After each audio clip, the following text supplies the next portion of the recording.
Good morning.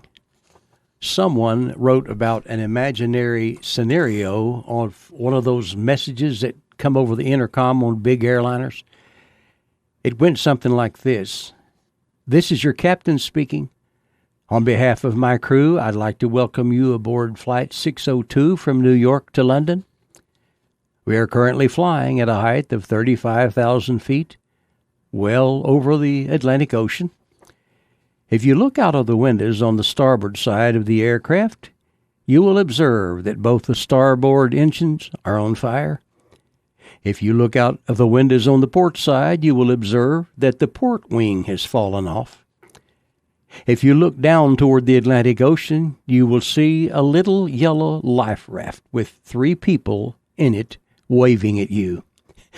That's me, the co-pilot, and one of our flight attendants. This is a recording. Goodness.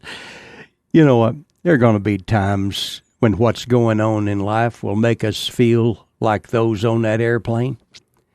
It's going to seem sometimes as if God is nowhere to be found, and we're just on our own. But we're not. Sometimes God reveals His love to us through unexpected encounters with others. I'm thinking just now of Greg Norman. Now, Greg's one of those guys that he's got ice cold veins, and he's a golfer, and he's not a bad guy, just never was one to show any affection to anyone. And he said that he learned this from his father. He used to see his dad getting off a plane or something, and he'd want to hug him, but he said his dad would only shake his hand. Well, in 1996, Norman was at the Masters tournament when he made those observations about being distant. Norman let a 6-shot lead go south during the last round, losing to his great rival, Nick Faldo. Faldo hit a 15-foot birdie for the winning shot. He then walked towards Norman, who tried to smile, waiting for the customary handshake. Instead, he found himself in a bear hug embrace from Faldo. Now, as they held each other, a strange thing happened. Norman began to weep. Later, he said, I wasn't crying because I lost. I've lost a lot of golf tournaments before, and I'll lose a lot more. I cried because I'd never felt that from another man. I had never had a hug like that in all my life. Let me see this. Sadly, this is a backhanded tribute to America's messed up idea of manhood.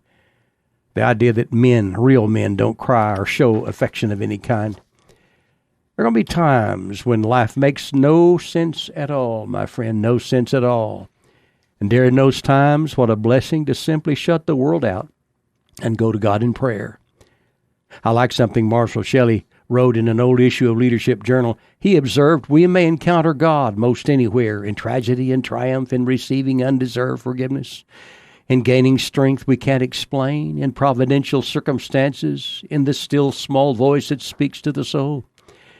But you know something else? During times when life is a mess, it's good to have the unique people God places in our lives. Friends to lean on, someone to care, someone to share, someone to understand. Christian Nestelbovy said it nicely.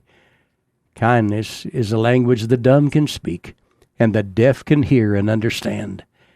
Just remember this, wherever there are people, there is an opportunity for kindness. I'm Larry Hatfield. Good day.